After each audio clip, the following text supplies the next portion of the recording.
Yeah, Alpha's cool. Okay, guys, I'm gonna do 5 minutes real quick, just to warm up. You know the pole's in the way here. It's just for my own personal. Okay, so I'm gonna do 5 minutes so you guys know who I am. My name is Bear Love. And there will be other people here, but I am Bear Love. And my story is that I'm from Michigan. I love, you can keep the music going if you want.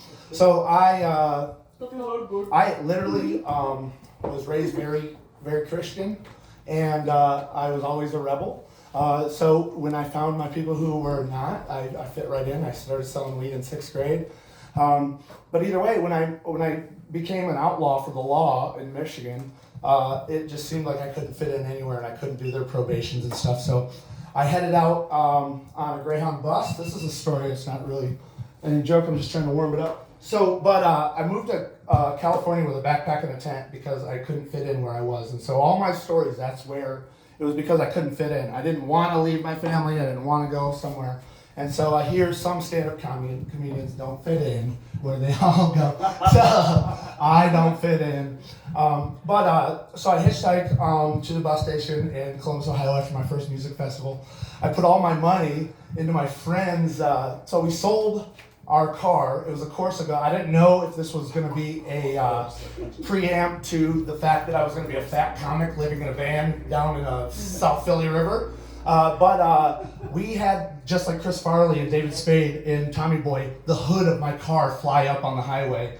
And so I wired that hood shut, sold my car for $2,000 and moved to California. And when I got there, you got to cheer for yourself. Not everybody's going to be happy for your success. Basically, my friend's ex-girlfriend, I put the money in his bank account, and she was not happy that we were moving to California. And she spent all my money on Old Navy wardrobe when we were there because she had access to that bank account. So I literally thought I was going to be singing the gay ballad of young men, if you're short on some dough, there's a place you can go. I went to the YMCA in San Diego because I had no money because this girl took our money when we got to San Diego. And so I went in there and they literally said this to me. They said, you need $150 up front if you're going to stay at the YMCA. And so it's all false. I moved there. We went to the South, and this one, they say not to talk about politics right now because of all the drama that just happened. You said that. Yeah, I said that. You specifically said, let's not Yeah, talk and I about listened politics. to myself. The fuck are you on? Yeah, so this one, it's a good story. My friend got deported at a rainbow gathering when we were in Mexico. And because he was not one of the DACA kids that Barack Obama made legal here in the country. So he got brought up when he was 2 and deported at a party. We were at a fucking festival in fucking Mexico and my friend got deported. And so he's hitchhiking with us back to the border. And regardless of how you look at this, if you're into the border or you're against the border, you can look at it this way. When I found out this 19-year-old friend of mine was deported, I said, you got to hitchhike to Durango, Mexico? I said, I'm going to hitchhike with you because I felt very privileged to be able to walk across that border to San Diego where I was doing mortgage.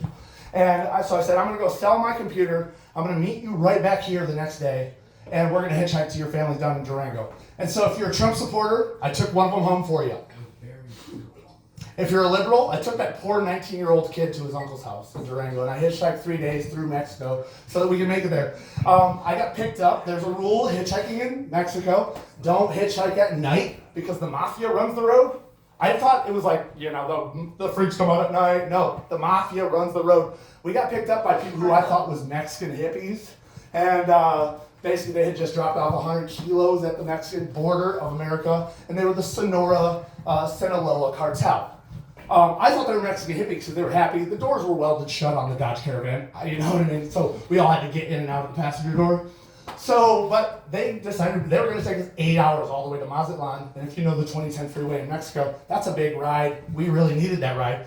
They also tell you not to fall asleep when you're hitchhiking in Mexico, because not that you're going to be taken somewhere, like sold at a place like I got taken to. So, but we got taken to a whorehouse where there was like these little bungalows. And we fell asleep because we felt so comfortable. They were Mexican hippies and smoking joints with us. Hey, And when we get to the federales, the people who would search me for iPods and shit, take our stuff, the Mexican hippies came through and they would do this, which is the most sign of respect that you can give in Mexico, is just you bow. And all the Federales were bowing to us when we went through with the Mexican hippies. It was like, everybody knows Bear loves hippies and what hippie love is. I was like, they respect us. And so basically, so we get to this place, we wake up, and there's people with 55-gallon barrels of gasoline. And there's a kid that's sitting by a fire who has gasoline barrels, and because it's cold, so we're by the fire in the desert. And he is siphoning out gas into a 5-gallon bucket so he can fill up the semi-truck drivers who were at this whorehouse that I got taken to. And so we're that far off the 2010 that we're in some weird whorehouse, but there's chips for sale. Like Celia's got shirts for sale over here today. So basically there was chips. Shirts to comics. Yes, no, to people online. Okay. So, but I need a shirt still too, but I need a 2XL. Actually, I might need a 1XL if I keep doing comedy because we're losing weight. Only the good comics can gain weight in this industry. So, but basically, so there was chips for sale down there. And but we didn't know where we were because all the guys were in the back with the women. And so we actually paid 2 joints of weed to find out where we were. And the kid, he was like, we're not telling you anything. But as soon as we busted up 2 joints of weed, he was like, okay, yeah, you just got picked up by the biggest drug runners in Sonora. They just dropped off kilos of cocaine at the Mexican border. And they're back there buying every one of the girls' fucking cocaine. And then they came out a little more paranoid when they came to the car. You know, hey, what you doing? Why didn't you wake up? We would have got you a girl. You know, and so I'm like, we just need a ride to Mazatlan.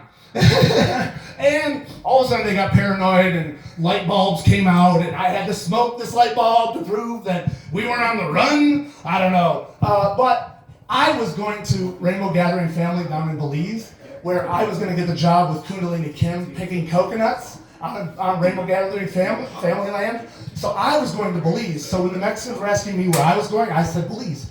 His friend who got deported with him was in Honduras, so he was going to his uncle's house. And then he was going down to Honduras.